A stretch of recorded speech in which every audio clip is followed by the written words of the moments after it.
Les pionniers chez Fred Mazzella. Le tête-à-tête. Bienvenue dans le tête-à-tête. Aujourd'hui, je reçois Nathalie Bois de la Tour. Bonjour Nathalie. Bonjour Frédéric. Alors, forte de ton expérience dans le conseil, tu n'as jamais eu peur d'aller vers l'inconnu pour explorer, pour apprendre.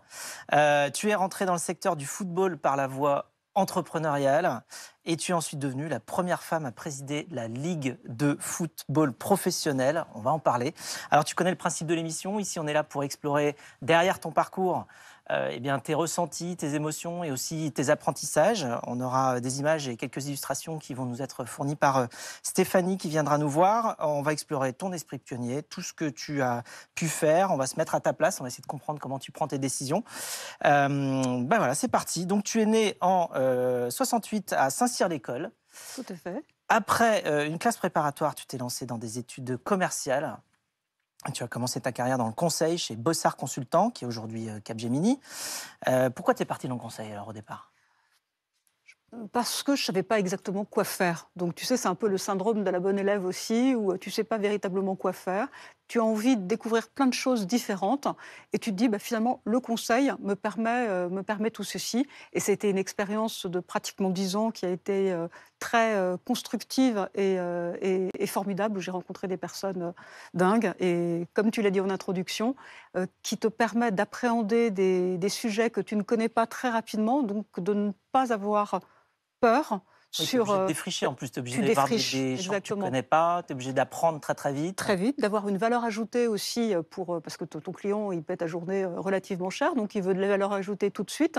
Donc il faut être à la fois rigoureux, créatif et apporter immédiatement une valeur ajoutée au client. Ce qui fait qu'effectivement, ensuite, quand on te lance tel ou tel sujet, professionnellement parlant ou même sur la vie de tous les jours, tu te dis qu'avec un peu de méthode et surtout du travail, parce que je crois fondamentalement à la valeur travail, il n'y a pas de raison que tu ne t'en sortes pas. Bon, et puis c'est aussi beaucoup de variété, d'adrénaline aussi au jour le jour. Mais après 10 ans, tu décides de changer de voie. Pourquoi ? Pour des raisons personnelles. Parce que dans ma vie, finalement, l'aspect personnel a toujours eu un impact sur la vie professionnelle. Alors je sais qu'en général, c'est pas forcément bien vu de faire la part des choses. On n'en parle probablement pas. Ou on n'en parle pas. Voilà. Et pour le coup, moi, j'ai toujours fonctionné comme ça. Il y avait effectivement un équilibre entre vie professionnelle et vie personnelle que je devais maintenir. J'adorais le conseil, je m'amusais beaucoup, ça marchait très bien, etc. Donc j'aurais pu rester faire toute ma carrière finalement là-bas. Et j'ai eu mon aîné, donc, et on m'a demandé de partir à l'étranger. Donc j'étais spécialisée dans ce qu'on appelait des telco in the box, donc monter des opérateurs de téléphonie mobile un peu partout. Et il fallait aller en Jordanie, en Égypte, et avec un petit garçon de 1 an, c'était quand même très compliqué. Donc là aussi, j'ai choisi plus de stabilité dans une direction générale dans le domaine de la communication. Alors, donc ensuite, les années 2000 arrivent avec l'ère Internet. Tu es débauchée par l'agence de communication B2L BBDO pour devenir directrice générale de la filiale Internet. Comment s'est passé justement ce mouvement-là ? Les fameuses années 2000 avec Internet qui va très haut. Et moi, j'arrive pour diriger ce qu'on appelait à l'époque une web agency, une agence digitale, et pour atteindre des centaines de millions d'euros que je n'ai jamais vu parce qu'il y a eu le crack Internet en mai 2000 au moment où je suis arrivée. Et donc ça a été 3 ans très constructifs où j'ai dirigé une équipe de 130 personnes, j'avais une trentaine d'années, donc c'était une vraie expérience managériale intéressante, mais surtout pour faire toute une partie du sale boulot, du boulot de restructuration qui est absolument indispensable et nécessaire à ce moment-là. Et j'ai malheureusement pas connu donc toutes ces années précédentes d'euphorie qu'il pouvait y avoir. Moi, j'étais plutôt là pour pouvoir remettre du process, de l'ordre, du management et faire du commercial. Faire en sorte que ça marche. Exactement. Mais j'étais très contente parce que quand je suis partie, c'était une des rares web agencies à être profitable. Voilà, tu avais tout bien remis au carré. Exactement. Et donc, c'était tout sain quand tu es reparti. Et donc, suite à ces 3 années, c'est l'appel de l'entrepreneuriat qui te Exactement. saisit. Qu'est-ce qui t'attire vers l'entrepreneuriat? D'où ça vient? Premièrement, je suis issue d'une famille d'entrepreneurs, donc c'est vrai que j'ai toujours entendu parler de développement d'entreprise. J'ai été très impliquée dans l'entreprise qui avait été développée par mon père dès mon plus jeune âge, donc c'était quelque chose que j'avais envie de faire. Et puis également, j'ai soif de liberté et je ne supportais plus la pression qu'il y avait dans ce gros groupe de communication sur le quarter. Donc, vous savez, tu sais, où on Ouais, te ouais, demande ouais, de c'est faire de tous temps les en temps des trimestres, plans ouais. sociaux, etc.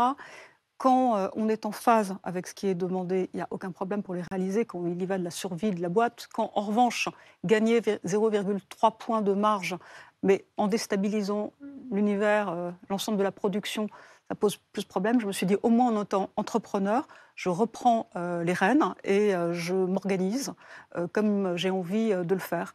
Donc ça a été aussi cette volonté-là de se dire, un défi, est-ce que je suis capable de le faire? Et deux, oui, si jamais je veux être autonome, autant aller jusqu'au bout et lancer toi-même ta boîte. Et alors, donc, tu crées un. Qu'est-ce que tu crées exactement? Je crée un Comment tu le salon du décris? football. C'est Voilà. un salon du Donc, c'est football. par l'entrepreneuriat que tu rentres dans le football. Exactement. Tu crées un salon du football parce qu'il n'y en avait pas, mais en fait, tu connaissais pas grand-chose au football à Non, l'époque. non. Et donc, comment tu as fait pour apprendre très rapidement? Alors là, je vais faire un peu de provoque, parce que je sais que dans le monde du foot, ça m'a été, et notamment sur les supporters, ça m'a été pas mal reproché, mais je l'assume et j'ai pas honte de le dire, et c'est un message d'évangélisation que je veux donner. Je ne connaissais pas le monde du foot, hein, et je ne connaissais pas bien les règles du foot. Et j'avais mon petit garçon à l'époque qui avait 6 ans et qui était féru de petits livres, je ne sais pas si on peut dire le nom à l'antenne, voilà, Kiddy Doc, et voilà. Bravo, vous l'avez retrouvé, c'est fabuleux. Incroyable. Donc le Kiddy Doc football, et qui me dit, je lui dis, je vais lancer une entreprise dans le football, et il me dit, mais maman, tu connais pas grand-chose au football. Et très gentiment, il m'apporte ce Kiddy Doc, et donc ma première lecture du football a été sur le Kiddy Doc de mon fils. Et le message que je veux passer là, c'est de se dire, même chose, c'est pas parce que je n'avais jamais joué au foot. J'ai une génération où les petites filles, on les mettait pas naturellement à jouer au foot, que je ne suis pas capable de comprendre et de fédérer finalement un secteur, le football, sur un business qui était le salon. Et bien, en travaillant, j'ai eu zéro problème pour appréhender cet univers-là.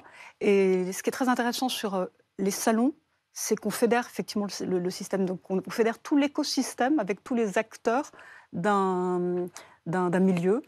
Et très, très rapidement, donc dès la première édition, j'ai eu plus de 100 exposants qui sont venus et qui m'ont fait confiance, et plus de 50 000 visiteurs qui sont venus. Oui, Et donc le ça, enfin, salon a été un vrai succès. on se rend pas bien compte, mais c'est un succès Ouais. énorme en fait. Pour un premier salon, ça Ouais. n'existe pas. Normalement, un salon, ça met On n'a 3-4 jamais ans perdu d'argent. à atteindre On ce a genre toujours, de voilà, ratio-là. exactement. C'est vraiment énorme. Et Ah, donc, du vous coup, avez mais retrouvé ça aussi? Oh, elle était horrible, cette affiche. voilà, la première. Elle était horrible. On Premier l'a salon de vraiment faite football. avec les moyens du bord, et bon, Galaxy voilà, Foot. mais ça Ah oui, mais marchait. c'est comme ça que ça marche, hein. Exactement.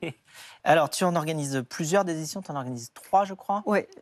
Et puis en 2008, tu deviens directrice générale de la Fondation du football. Ouais. Tu avais mis un pied dans le football et là, tu mets les deux Ouais. et donc tu poursuis. Alors, comment ça s'est passé? Comment ça s'est fait? Donc, j'ai vendu mon salon. Et là, j'ai été rappelée par le nouveau directeur général de la Fédération française de football, qui est un homme exceptionnel, Jacques Lambert, qui a été président notamment de l'Euro 2016, et qui a dirigé la fédération pendant plusieurs années, et qui me contacte en me disant j'ai un projet entrepreneurial dans le domaine des fondations. Alors, fondation, il faut se remettre en situation. On était en 2008, on parlait pas ou presque peu de RSE. Donc je me disais, et il me disait, il y a une fondation autour du football. Je me dis, fondation autour du football, qu'est-ce que ça veut dire? Sauf que j'avais goûté à ce secteur d'activité, à cette discipline sportive. J'avais commencé à me faire un réseau. Et surtout, j'avais vu l'engouement et l'impact social que pouvait avoir ce football. Je me disais, effectivement, c'est intéressant d'exploiter à plein et de mieux faire connaître ce rôle social du football. Et le président donc, de la fondation du football, au début c'était la fondation, mais on l'a vite transformé en fondation puisque c'est devenu un fonds de dotation qui sont apparus en 2008, ça a été Philippe Séguin.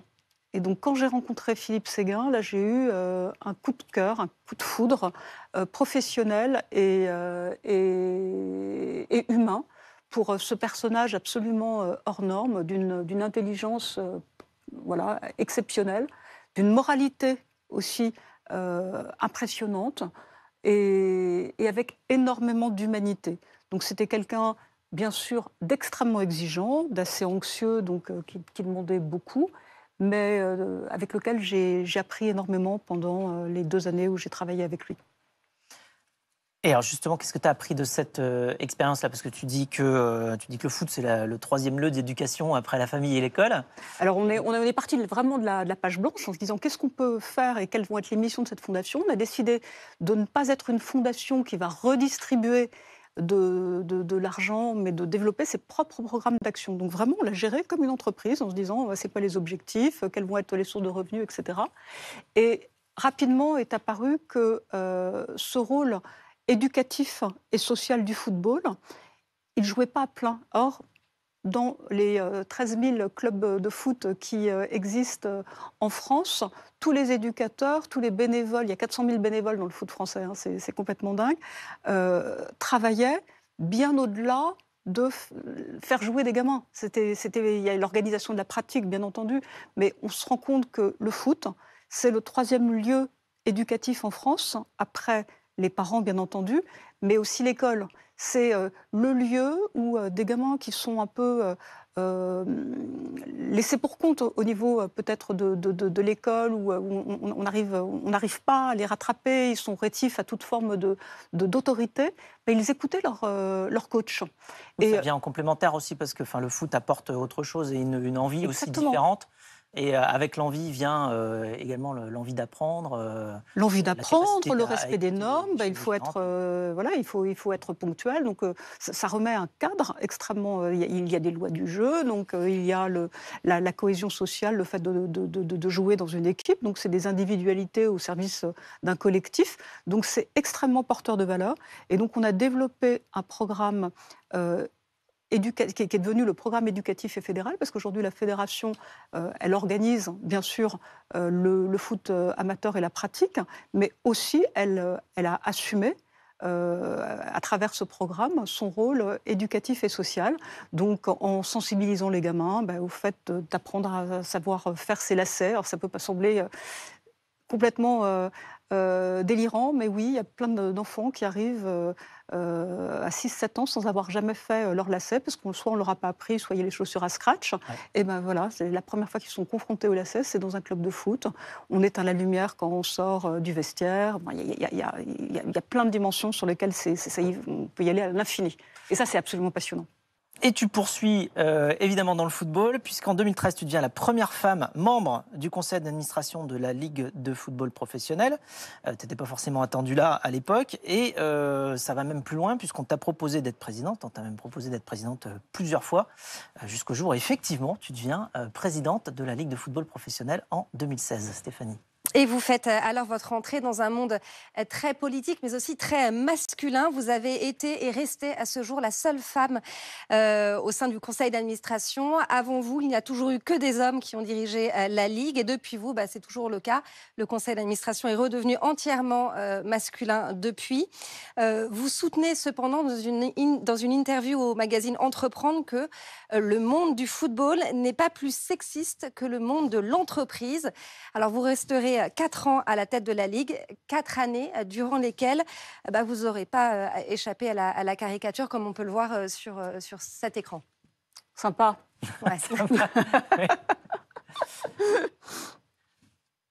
Donc ça, c'est rapport à un événement. Tu peux nous rappeler l'événement de cette caricature ? C'est parce que finalement, dans le monde du foot, le foot, c'est le lieu le plus médiatisé. Enfin, c'est la discipline, ça représente 10% de l'espace médiatique. Voilà.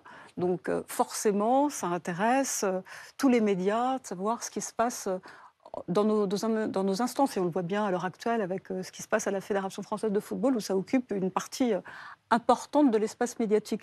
Donc forcément, dès qu'il y avait des petits conflits, derrière, Soulcier y allait de sa petite caricature qui ont toujours été rigolotes et bienveillantes.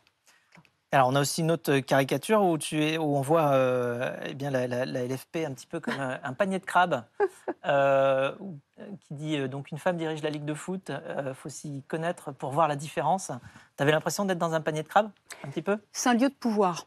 Ouais. Donc, comme tous les lieux de pouvoir, c'est des lieux qui sont compliqués. En plus, il n'y a que des hommes, donc des hommes qui ont une sacrée personnalité, très belles réussites par ailleurs au niveau professionnel.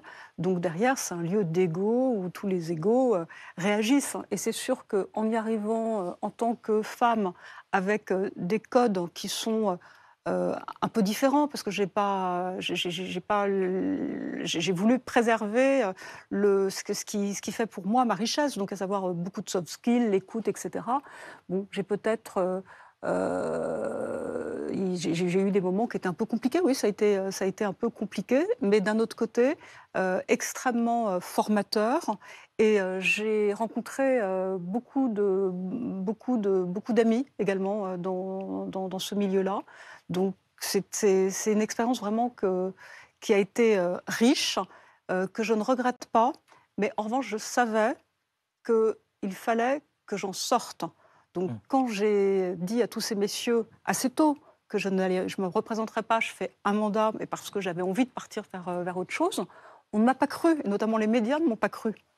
Parce que c'est tellement rare dans cet univers où on a le pouvoir, on a des avantages salariaux importants, etc. Et on a une exposition médiatique de dingue. Oui, parce qu'en plus, tu deviens une personnalité publique un petit peu du jour au lendemain quand tu deviens présidente de la Ligue du football professionnel. Enfin, ça se voit, quoi, tout de suite. Oui, complètement. Donc, voilà. Donc, on est amené à rencontrer des personnes absolument hors normes. Voilà, on voit là une. Mbappé. Voilà. Kylian, hors norme, personnalité juste exceptionnelle. Il faut rappeler qu'il a 24 ans. Donc, voilà. Giroud, effectivement, là, c'était lors d'un moment qui a été très fort, puisque c'était effectivement notre équipe de France qui avait remporté la 2e étoile.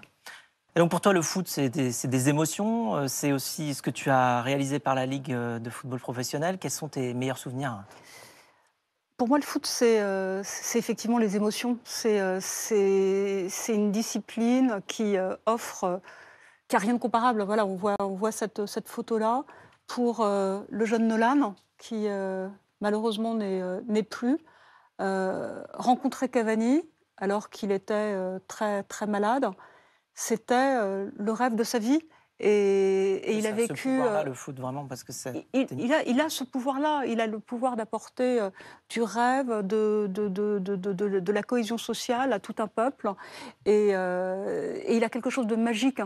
Et on voit les joueurs, les présidents de clubs, les instances font énormément pour faire jouer à plein ce rôle social. Malheureusement, ce n'est pas suffisamment connu. Mais moi, vous voyez, systématiquement, dès que j'allais à un match, j'essayais d'emmener un enfant qui était malade, qui n'allait pas bien, et pour l'aider à y accéder et d'accomplir son rêve. Oui, parce que ce qu'on voit souvent dans le foot, c'est aussi des émotions collectives, enfin, je veux dire évidemment à l'échelle d'un pays, à l'échelle de régions, de clubs, de villes, mais c'est aussi des émotions très, très individuelles, très personnelles. Mais il n'y a rien de comparable. Il n'y a rien de comparable. Voilà. Chaque personne qui peut avoir sa relation au foot et la relation aux gens qui font le foot. Alors, tu quittes la Ligue en fin 2020, finalement, comme tu l'avais promis, même si personne ne t'avait cru, pour retourner à l'entrepreneuriat. Une fois de plus, tu fondes Blimly, une solution de vente qui s'inspire des réunions Tupperware. Exactement. Mais malheureusement, tu fais face à une épreuve de la vie.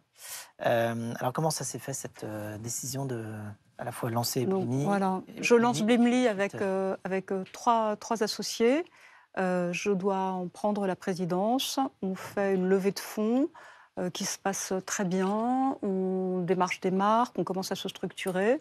Donc on a plus d'1 an de travail qui malheureusement partent en fumée parce que je ne suis pas plus en mesure d'assumer cette présidence et direction générale de Blimley.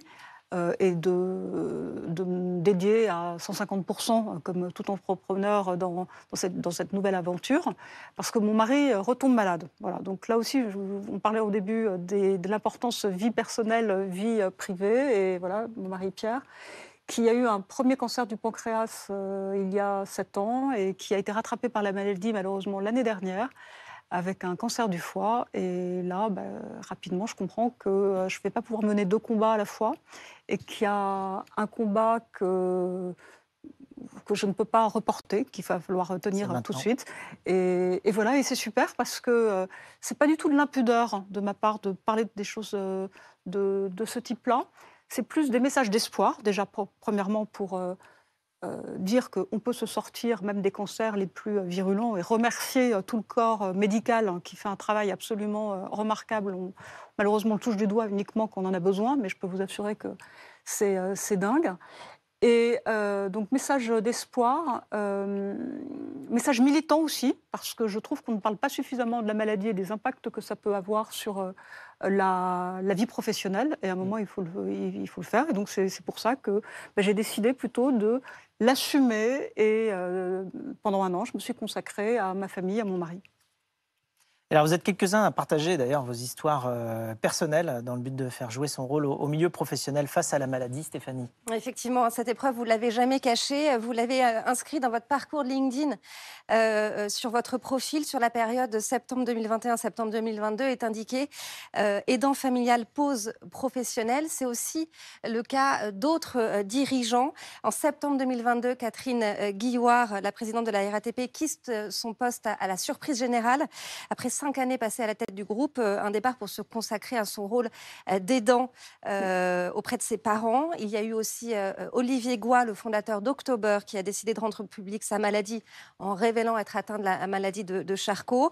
Depuis, il se bat pour briser le tabou de la maladie en entreprise. Ce combat, c'est aussi celui d'Arthur Sadoun, le patron de Publicis, qui révèle fin 2022 qu'il a contracté une tumeur liée au papillomavirus humain.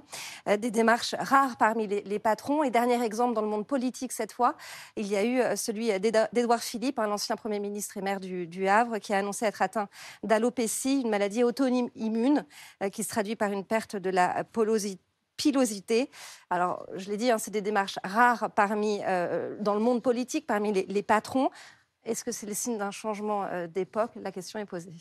Je l'espère. Je l'espère vraiment parce que entre la durée de vie qui s'allonge, la recherche de sens dont on entend beaucoup parler, finalement tout ça, c'est quoi aussi? C'est une recherche d'authenticité. Et moi, je crois beaucoup à la moralité dans l'entreprise, dans le monde politique, mais également dans le monde de l'entreprise. Je crois beaucoup aux missions sociales finalement des entreprises également. C'est-à-dire que pour moi, il n'est pas incompatible le fait de chercher la performance économique, la performance, le développement du produit, mais également associé à un lieu où on accepte tout ce que la vie peut nous réserver. Et on se doit, à mon avis, les dirigeants qui arrivent au pouvoir se doivent d'intégrer cette dimension-là. C'est peut-être que ça nous permettra de recruter aussi plus facilement, d'avoir des personnes qui vont être plus attachées à l'entreprise. Aujourd'hui, je trouve qu'on est arrivé au bout d'un système. Et je crois beaucoup, je vous dis, à cette recherche d'authenticité, à ces valeurs qui sont portées, et donc au fait d'un moment d'assumer qu'il peut y avoir, on peut avoir des moments de faiblesse, et qui ne sont pas de la faiblesse qu'on incarne proprement parler, mais qui sont liés au parcours et au chemin de vie. Alors tu continues à avoir des rôles de board member à différents organismes. Alors tu es où là aujourd'hui dans les... Alors j'ai repris vraiment, là, on est sorti de la phase un peu dure de la maladie en septembre. Donc moi j'ai eu 2 mois où franchement il a fallu que je souffle, parce que ça a été très compliqué également après les 4 ans à la Ligue, plus 2 fois la maladie à gérer. Et il faut que je me réinvente aujourd'hui. Donc j'ai la chance d'avoir un bon réseau de personnes qui me font confiance. Et donc je suis rentrée au conseil d'administration du RC Lens. J'adore tous ces rôles de board member parce que je trouve qu'il y a énormément de choses choses à apporter et que ça devient un vrai métier. Donc d'ailleurs, j'ai passé une certification IFA Sciences Po en la matière et je pense que j'ai beaucoup de choses à apporter. Et puis, de fil en aiguille, sont arrivées des missions de conseil dans notamment des startups, donc de la Sportec. Et ça, c'est génial parce que ça me permet d'allier ce que j'aime faire, à savoir la transmission, la mission, le conseil, les startups. Et là, je travaille pour deux d'entre elles que j'avais envie de mettre en avant. Un Foodbar. Donc, ce Foodbar, c'est le premier capteur de données destinées aux footballeurs amateurs, parce que ça existe dans le monde pro, mais pas dans le football amateur. Et c'est génial parce que ça couple le football, où il y a un nombre de passionnés qui se compte en centaines de millions de personnes à travers le monde, et la data, donc l'intelligence artificielle, tout ce qu'on fait. Et puis une autre... donc c'est une super équipe, Foodbar. Et également, je travaille pour Kobi, donc qui aide. C'est une application qui permet de mieux financer plus facilement la pratique du sport à travers la gestion d'aides financières. Alors pour terminer, on a une question en vidéo pour toi de la part d'Isabelle Giordano. Oh! Bonjour à tous, bonjour Frédéric, bonjour Nathalie. Tout d'abord, comment fais-tu pour être une femme aussi géniale, formidable, engagée, qui a réussi à changer beaucoup de choses dans le monde du sport en lui donnant justement des valeurs citoyennes? Mais ma question, elle est plus précise. Qu'est-ce que l'on peut faire aujourd'hui pour améliorer, transformer la société tout en ayant un job qui nous éclate? Vaste question. Ah oui. Isabelle, elle a réussi. Alors, en partie en train de réussir. J'ai beaucoup d'admiration pour Isabelle et c'est une femme vraiment hors norme. Pour répondre à sa question, moi je crois qu'il faut de plus en plus, et notamment plus on est âgé, on prend de la bouteille, c'est assumer ce qu'on est, essayer d'être le plus en phase avec des valeurs de la société. Donc la société, elle évolue énormément. On parle d'égalité homme-femme, on parle de recherche de sens, etc. Donc tout ça, c'est extrêmement important. Et de le coupler, bien sûr, à la réussite d'une entreprise qu'on va lancer. Donc quand on parle de plus en plus de ces entreprises à mission. Pour moi, c'est une des voies qui doit permettre à terme de transformer les choses. Donc on génère de la valeur, mais on apporte aussi un petit supplément d'âme qui est important à l'heure actuelle. C'est une forme de convergence entre l'entreprise qui doit évoluer, chacun d'entre nous qui doit faire en sorte de combiner justement ses aspirations personnelles et ses activités professionnelles. Je pense que ce sera le mot de la fin et c'est une belle conclusion. Merci beaucoup Nathalie. Et on peut tous y arriver. Merci beaucoup de nous avoir partagé tout cela, tout ce parcours-là. Et quant à nous, on se retrouve juste après pour le pitch.